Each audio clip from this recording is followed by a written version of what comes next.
Welcome to Royally Rumbled, the wrestling podcast, the WWE wrestling podcast, if you will. I am one of your hosts, Robert Yezi. and I am your other host, Jordan Loftus. Sweet. Too sweet. So this is our No Mercy episode, No Mercy 2017. So we're going to enlighten you to our thoughts and opinions and give our picks on who we think is gonna win. And why. Exactly. Lots of new things like that opening theme song. I'm amped. I'm ready to fight somebody. I'm ready to jump off the top rope. Macho Man style. Do a big old elbow. Big ol' elbow. What else is new? Oh, we're on iTunes.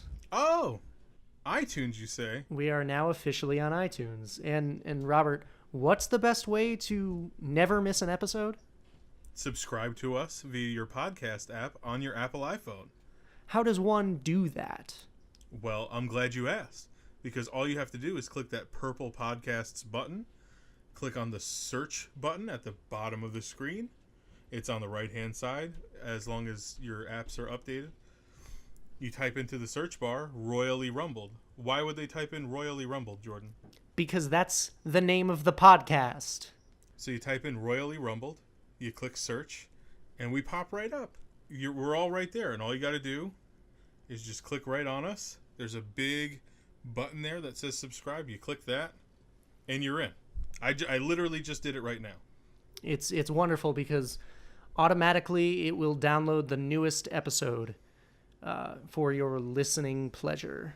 Put us in your ears. Put us right in those ears. That's weird. So, let's start off with somebody who's going to have no mercy this Sunday. We'll start with the Cruiserweight title match.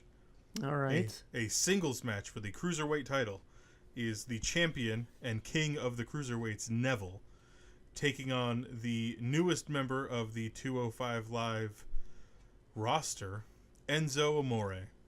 Now, just a little backstory here. So Enzo showed up on 205 Live, and he used some questionable tactics after Cedric Alexander eliminated everyone else from the match.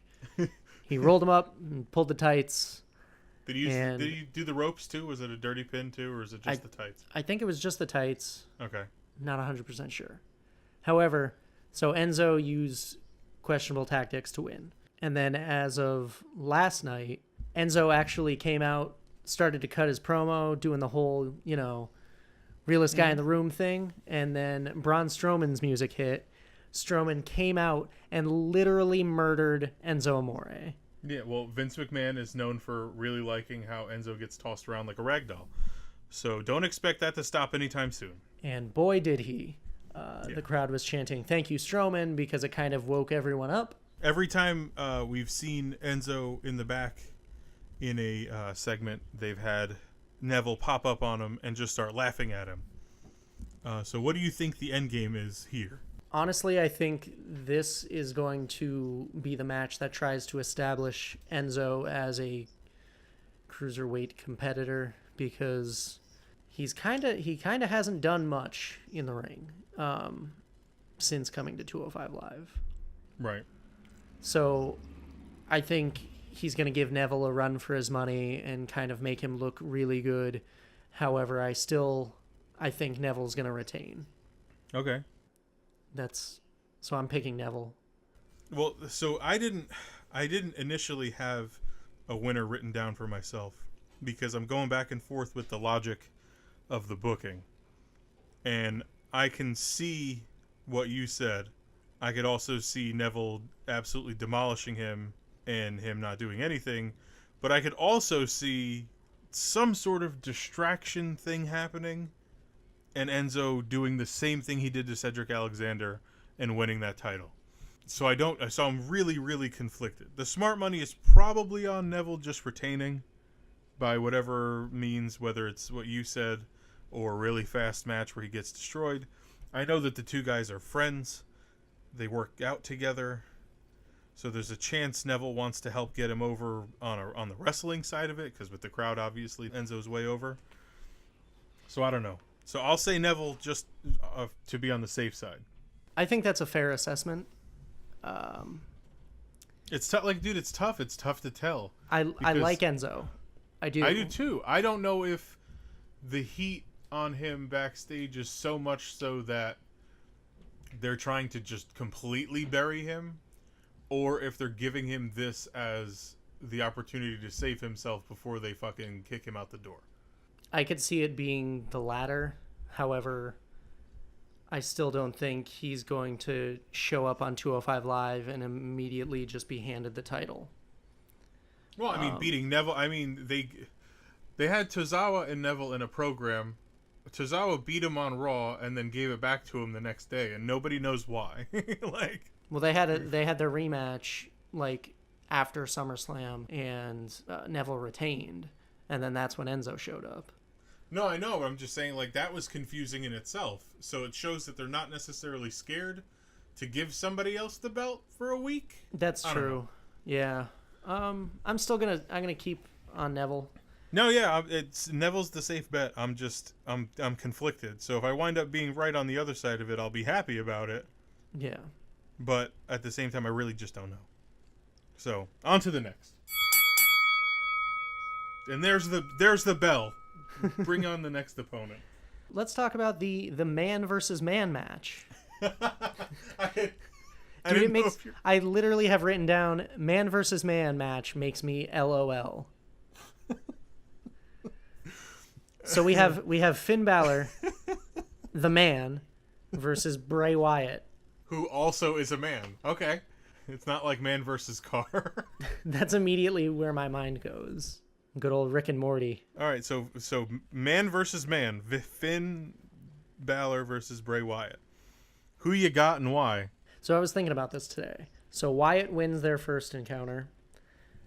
Demon Balor shows up and wins at SummerSlam. So it's 1-1. Mm-hmm. So this is the rubber match. There were like a good 5 minutes where I had Bray Wyatt picked to win. However, I think Finn Balor is going to win just because of all of the momentum that he has, and obviously the lack of momentum that Bray Wyatt has. The lack of trust that WWE has in him for whatever reason. I have no idea. I don't see there being any way that Bray wins this. Yeah. Because I part of me was like, why would they get into the man isn't as strong as the demon? You know? Like, why would they do that? So it has to be Finn just off of that, right? I guess. Because, like, why would they be like, oh, the demon destroyed Bray Wyatt, and then turn around and have it just be Finn Balor and then bury him not in makeup? Yeah. You know? Well, Balor... Not at this point, losing to Bray Wyatt is not being buried at all. No. Because Bray Wyatt can't fucking win a match against Mr. Sacco. So... Well, he beat Dustin Rhodes last night. Yeah.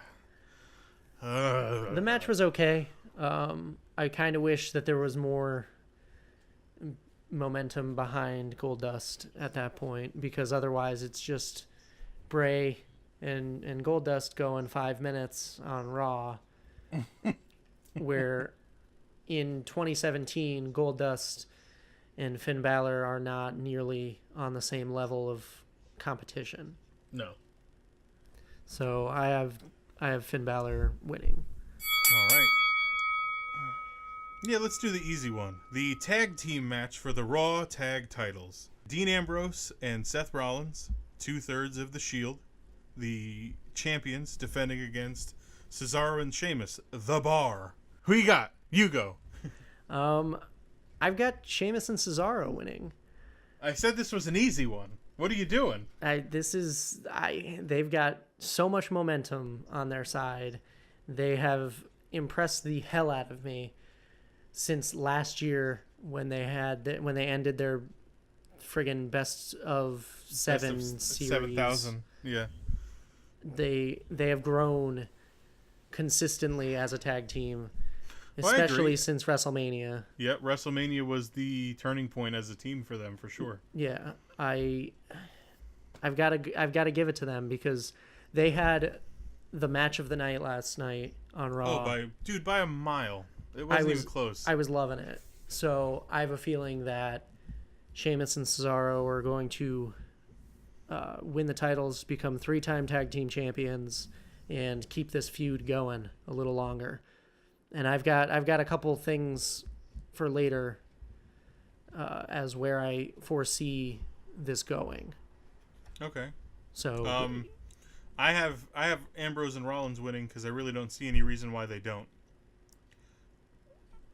Like, just plain and simple, I really don't see... Like, it's going to be... They'll do a great match. The four of them work together really well. But right now, there's no reason to pull the titles off of them to give them to somebody else. So just keep it moving, especially at No Mercy, which isn't a big pay-per-view. WWE clearly doesn't have that much stock in it by not having a decent Raw beforehand. Because they're so scared of Monday Night Football, they don't do anything. So, I just have Rollins and Ambrose winning. That was the first one I circled. Done. Okay. I can also see that being a thing. Because, I mean, Raw's tag team division literally has 4 teams. So...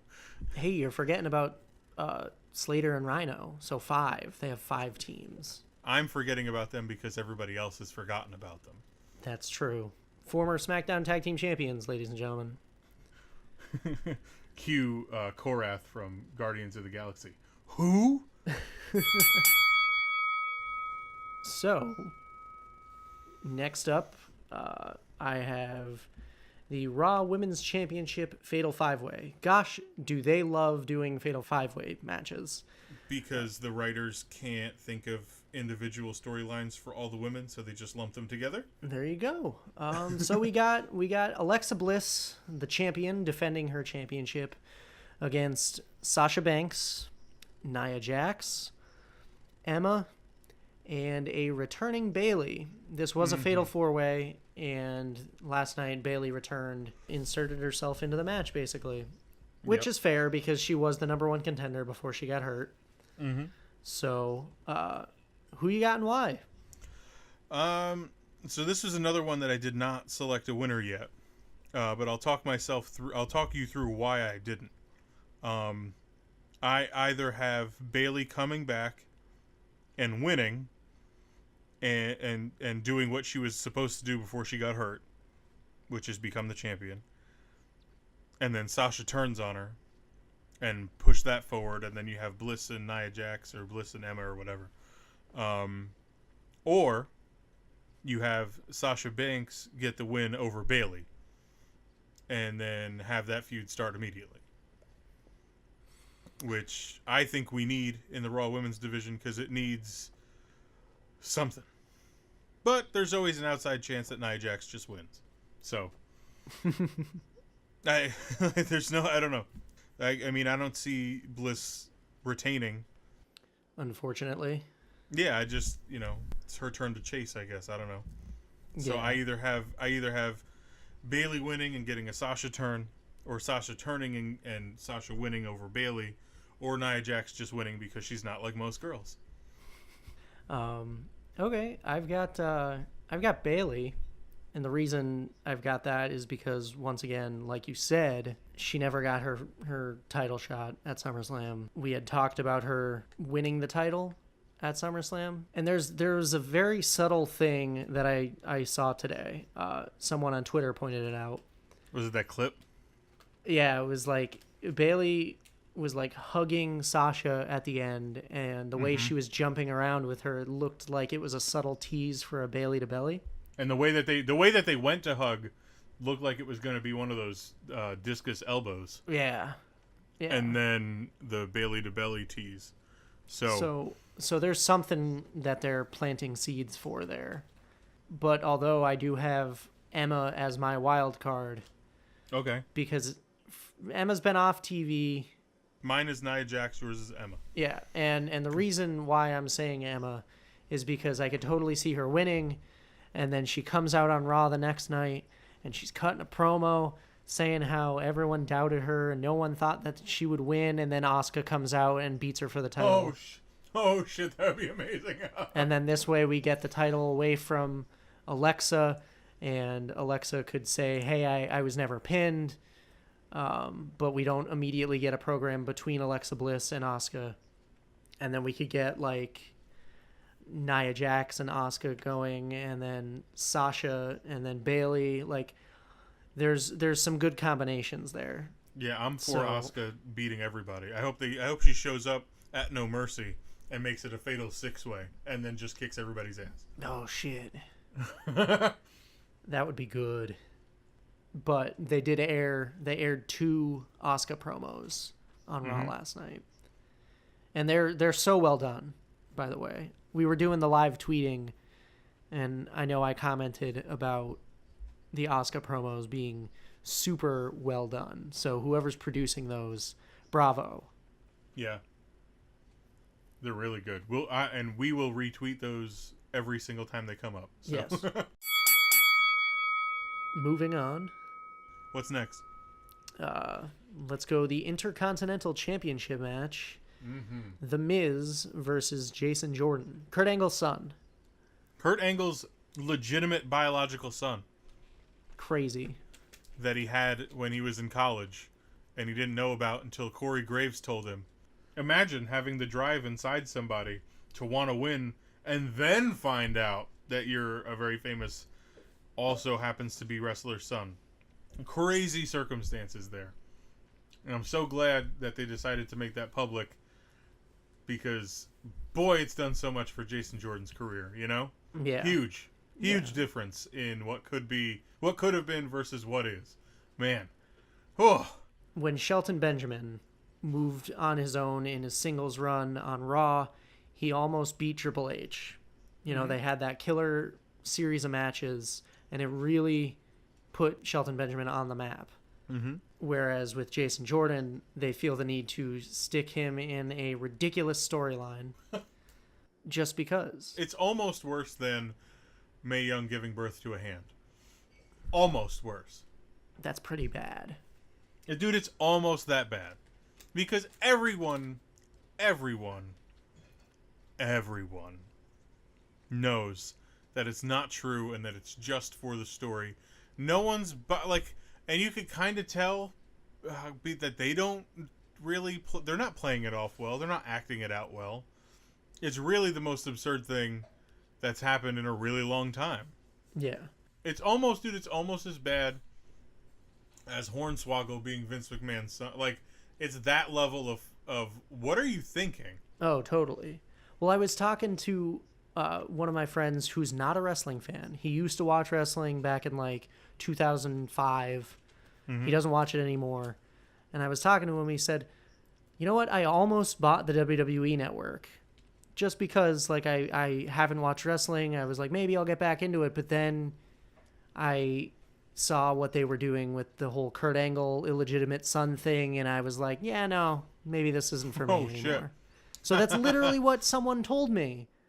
Anyway, so how about Miz and Maurice having a baby? I'm happy for them. That's exciting. That was awesome that they got to announce that on Raw. Good for them. On another positive note, Jason Jordan has been tearing it up on Raw as of late. So he had that match with John Cena. Then he had that match with Roman Reigns. And even last night in the six-pack challenge, looked really impressive. Looked great. I think this match is going to be good. And then Jason Jordan even friggin' belly-to-belly suplexing Miz, and then the Miztourage beating him down, and then that's how Raw ended last night. Yeah. I mean, they've been doing that recently where they've been giving different storylines the main event. And I think that's to the benefit of all the storylines. 100%. But when the storylines are just not good, it doesn't really matter where you put it in the fucking card.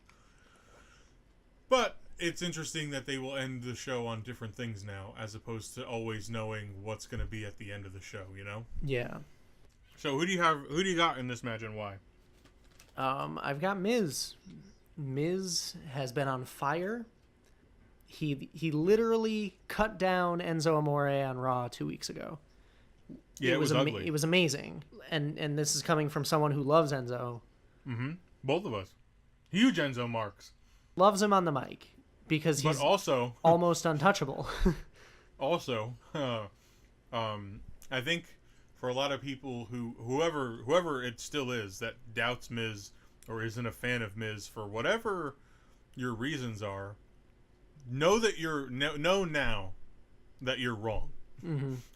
Just be fully aware that you are so incorrect about him, and that he's actually one of the most consistent in my lifetime performers, both on the mic and in the ring.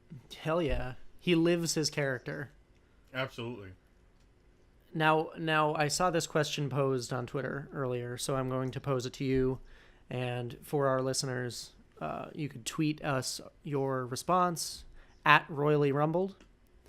But Miz, is he the modern day Rowdy Roddy Piper? I saw that too. Yeah. I mean, he's got the segment where they talk to each other. Just because you like hate that you like him because he makes so much sense and he's so good on the mic and he could back it up in the ring. Could you imagine if they had Miz start saying reality check time? Well, that was his finisher back when he was on like ECW. It was the reality check. Yeah, oh well, because he was from reality TV. Yeah, that makes sense. But it'd be interesting if they started giving him, because I mean he does the figure 4, and that was handed off in a really weird way. But we won't go back that far because everybody knows that should have been Ziggler. Anyway, he main evented WrestleMania with John Cena. Yeah. I mean, yeah. I don't see any reason why. I don't necessarily like comparing things like that because it's never apples to apples. But I could definitely see the argument for it for sure. But I also have Miz winning that match too. I think Jason Jordan's on the come up, but he's not up yet.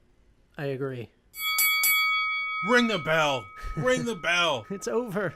Well, we got Roman Reigns versus John Cena. The big dog. Versus the leader of the C Nation. We just go back and forth with their nicknames. The guy. Versus the 16-time world heavyweight champion. The big dog? I said that already. The leader of the chain gang? Well, that was 06. We can't. It's his yard. I don't know. Anyway. Who do you got to win? Do you know who you got to win? I do know who I got to win, but I want to hear you explain your reasons why you don't have someone picked to win. Well, I mean, anyone trying to pick this has got to feel like Vince McMahon right now. Because John Cena doesn't lose, and Roman Reigns doesn't lose. So you book a dusty finish, right? I think it's going to end clean. Okay. If you're asking me right now, putting me on the spot, picking someone to win, I'll say Roman Reigns. That's who I have. I've got Roman. But I don't like it. I don't like it at all. Oh, no. God, no. And I can't believe I'm advocating for John Cena to win a fucking match. Yeah. Well, so Cena's got to go and film some movies. So I think him beating Reigns isn't going to help anyone. No, so I think at least if Roman Reigns beats John Cena, that's going to mean something. Yeah, but at a certain point, like, doesn't Cena start to lose credibility? No. Or do they just put them in a match at WrestleMania for the title later this year or later next year? Roman Reigns and John Cena have their match, clean finish, and then they don't come back to this until WrestleMania season. I'm 100% okay with seeing John Cena and Roman Reigns 2 at WrestleMania. For the Universal Championship. For the Universal Championship. With Reigns coming in with the title. Yeah. I'm okay with that. Even if it means we're getting a 17... God damn it, this is terrible. All right. Oh, they booked themselves into a corner here. Yeah, There's no doubt about it. Yeah, they did. Because one way or the other, somebody's got to go over. the promos have been great between the two of them, and Cena has literally cut Reigns down each and every week, with the exception of last night because Cena wasn't there. Right. So basically what they've been doing is just going on Twitter, and Roman Reigns looks up the John Cena hashtag and just reads all the comments about him. And then Cena goes on Twitter and looks up the Roman Reigns hashtags and just reads all of that, because they've just been throwing at each other what everyone on the internet says about each of them. Well, you texted me the night that their first promo happened. Oh, yeah. It was crazy. Yeah, I was like, this is on fire. I had a friend who hasn't watched wrestling since 2003 text me the next day on Tuesday after that and go, what happened between John Cena and Roman Reigns? Now, I should preface that with, he came in and watched WrestleMania this past year cold and really was not impressed with Roman Reigns versus The Undertaker. Hated him. and then we get that promo and he's like, what happened? I need to know what happened. So now he's in. He's hooked. Right. Yeah, he wants to watch the pay-per-view. God damn it, Vince, it worked. He knows how to rustle the jimmies of all of the casual people. The casual fans, for sure. Which leads us to our final match, the main event. The main event of the evening. For the Universal Championship, Brock Lesnar, the Beast, will defend against Braun Strowman. The monster among men!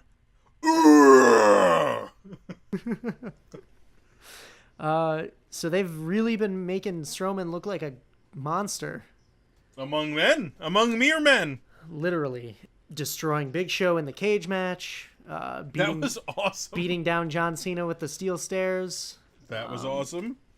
You know, putting Brock through 2 tables at SummerSlam and That flipping was a awesome. 3rd table on top of him.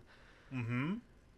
And then on Raw 2 weeks ago, Lesnar was trying to drop Braun off in Suplex City, but Braun just kept on going.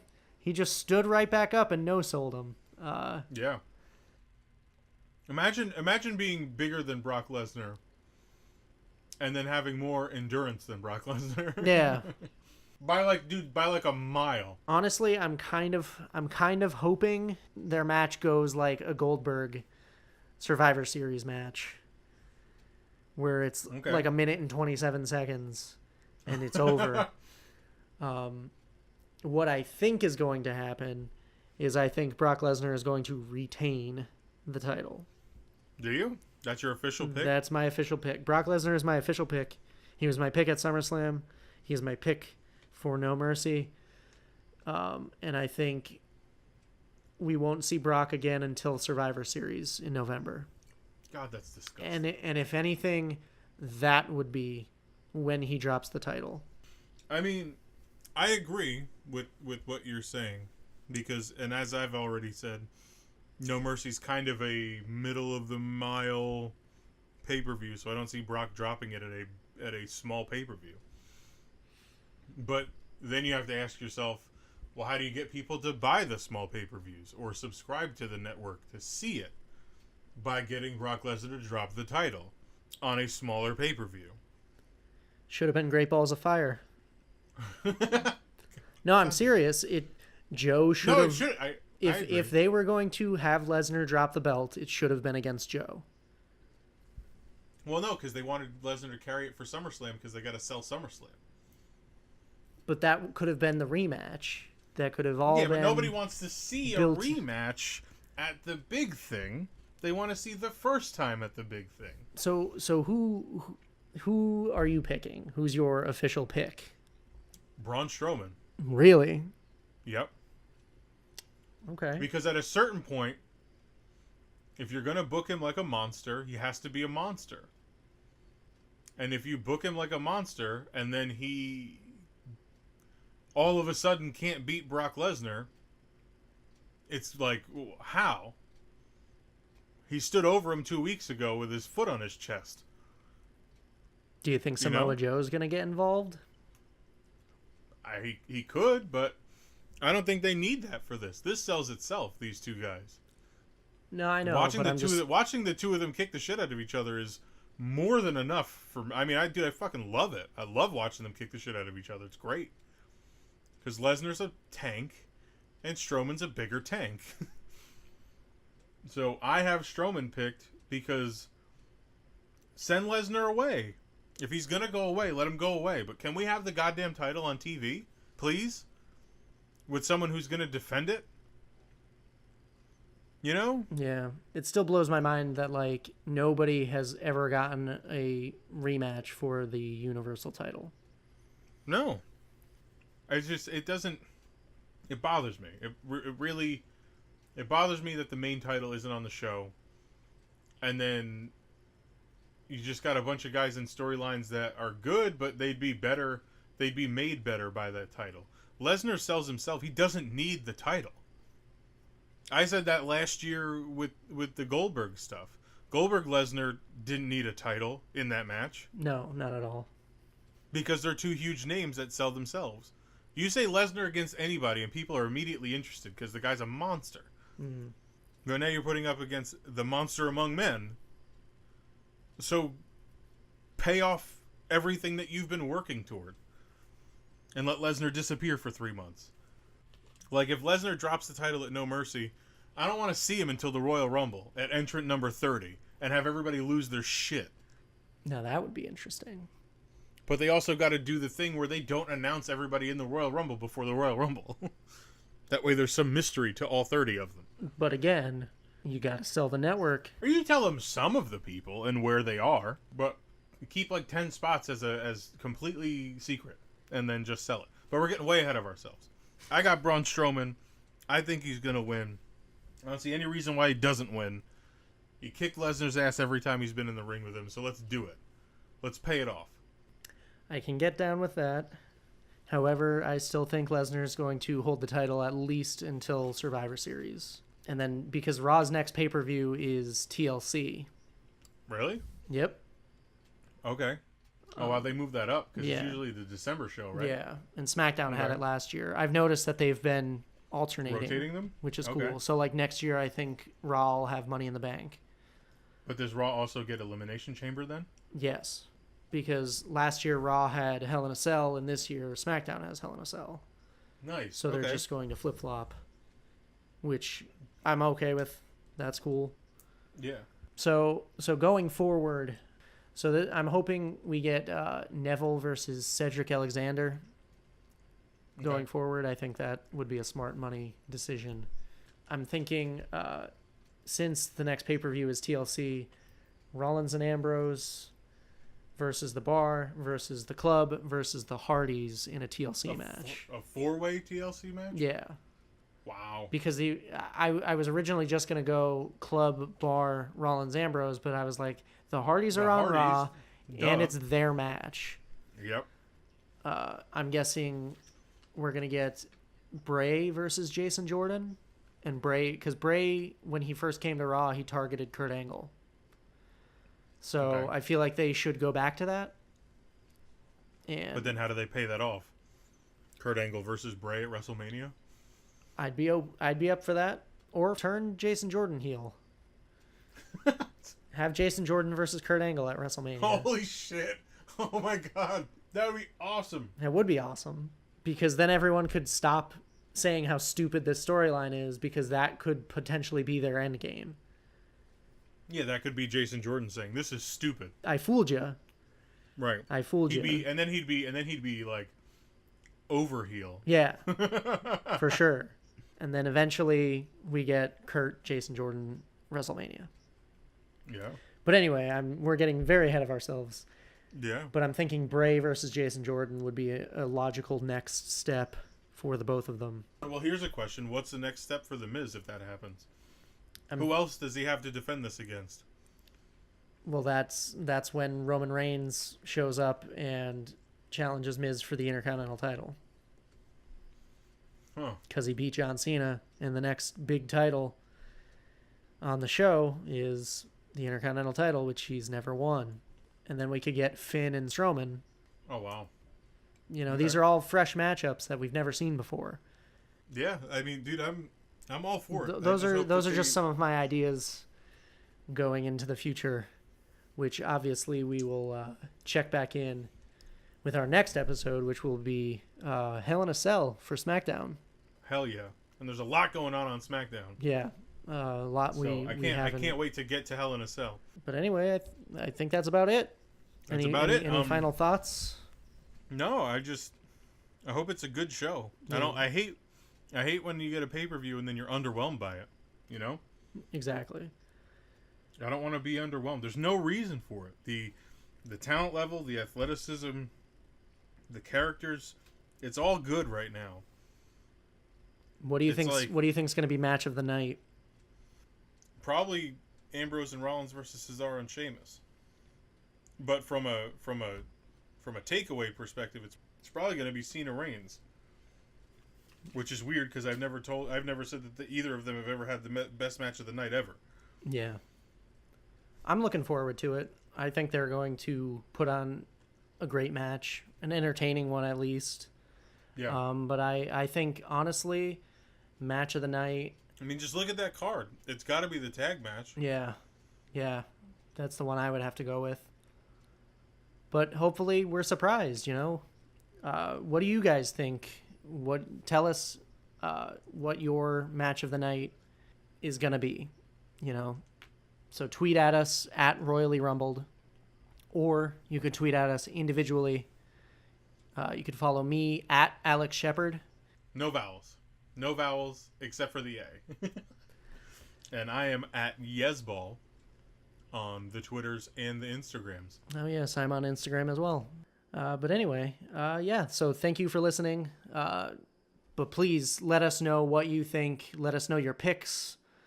Let us know your hopes. Let us know what you think of our plan going forward into TLC and beyond. Tweet at us. But anyway, thank you for listening. I'm Jordan. I'm Robert. And this has been Royally Rumbled, Episode 2. No mercy.